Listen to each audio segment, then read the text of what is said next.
understand is that you being here, him being here, I have an education background. There's probably other engineers out there right now. There's carpenters, there's doctors here. There's all different types of people, and the idea is, what's important is we're all now realizing that we have more in common. Exactly. And more importantly, there's no realistic way that we're ever going to achieve this elite level that everybody talks about. Right. So we need to figure out how to live for ourselves, as opposed to realizing like we're actually struggling and going through all of these motions and all of these psychological things you're talking about because we want to be a part of this 1%, or we believe that this 1% has these systems that work for everyone. And has it figured out. Like they figured out how to be happy. What you're seeing, which is hard to understand. It's hard for me to understand. You're seeing an awakening. You're seeing people finally coming to the realization that, oh, this recession that happened, and me not finding a job, and me feeling insecure or wrong because I can't find a job, or why had I go to school for $150,000 and I'm coming out and I'm in debt for another 35 years? Why are all these things happening? Like, I'm doing everything that these people have told me I'm supposed to do. I'm getting the right degree. I'm living in the right place, and making sure I match all of these things that we've said over generations and generations and generations, and all the dogma and the evils that we've created. We're realizing some of those things don't work, or some of those things haven't been genuinely lived up to. But you've had years and years and years of propaganda and years of all these things happening. You have to kind of like flush all of that out, get everybody to realize, okay, whoa, one, that doesn't work for us, but then more importantly, make them feel and believe I can change it. Because like you said, you're right, most people think like the strongest thing I can do is go to a ballot and vote for someone. And it's not. It's literally checking out from the system. And now people are figuring out ways, well now, I'm not going to be the weird crazy guy that checks out on the mountain by myself. Now we're going to figure out ways to reestablish a different way of living community, and it's going to be small. I mean, my personal belief, I think it always should be small. I don't believe in these ideas of this, even though I live in one. These megalopolis. I think that's one of the worst things that we have done as a race of people. We've needed to keep things more localized in all aspects, especially things like food, housing, even money systems. Yeah, exactly. So these are all like great new concepts, or concepts that have been long buried. People that have high intelligence have been talking about them, debate them in the halls of academia and things like that. But at the end of the day, that's not helping the dude that's running the hot dog stand. That's not helping the brother in the hood that can't get a job. But this is going to give them the idea so that, again, you being here, me being here, anybody that has any little bit of information, the more people that come here and the more discussions that we have, we as a collective group can figure out what's going to be best and right for the collective whole. Not saying, okay, you paranoid people on the hill, you figure out our problems for us. It's like, no, we've done that already. We're through with that.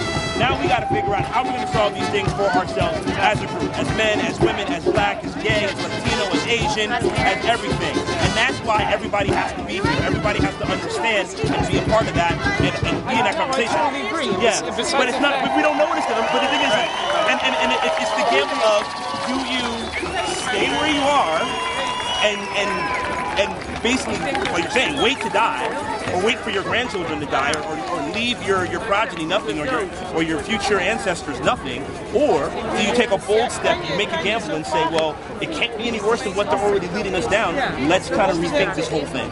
And that's happened throughout history, except we just keep always getting it wrong. But hopefully we get it right this time. Well, there were small results. But I really do think, the notion of the arc of history's ending towards justice, it's not about getting it wrong or right. It's about doing some things right, some things wrong, getting up, trying again. Things have changed, things adapt, things evolve. You just keep articulating it through history, and you try and make the best of it. You're constantly seeking that balance. I have a lot of sympathy because I go through a lot of the same stuff. Like I wanna know, I wanna figure things out, I wanna have the sort of magic bullet, the perfect framework. But exactly. I completely agree that it's beneficial for everyone to come here and talk to the most people as possible and leave coming enlightened with many different viewpoints and go and talk to more people out of this. But I want to know what I can do as far as, like this result of being here, of experiencing this new wealth of information from what you're saying, how can I actually do that beyond talking to some other random person? Like, I want to know what I can do to actually make something happen.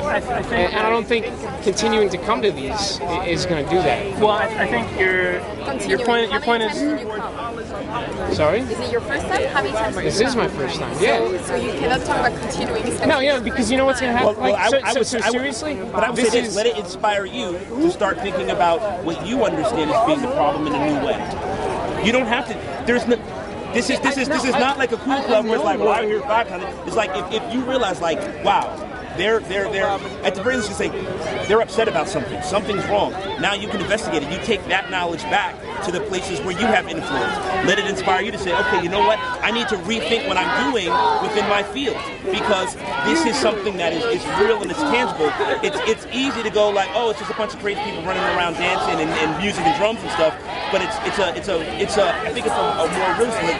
There's something changing. So in your expertise and in the level of influence you have with your friends, with your peers, you realize like I saw something. I don't know what it is.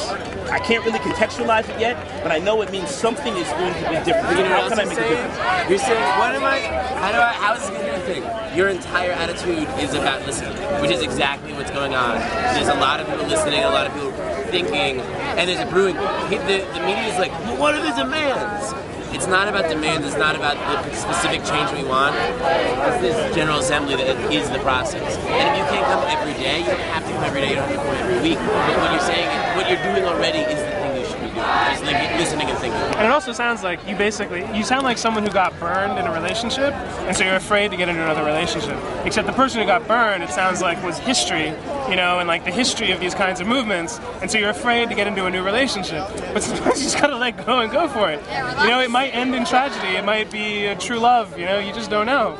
Like, you just gotta learn to let go in that way. I know it sounds hokey, but it's the truth.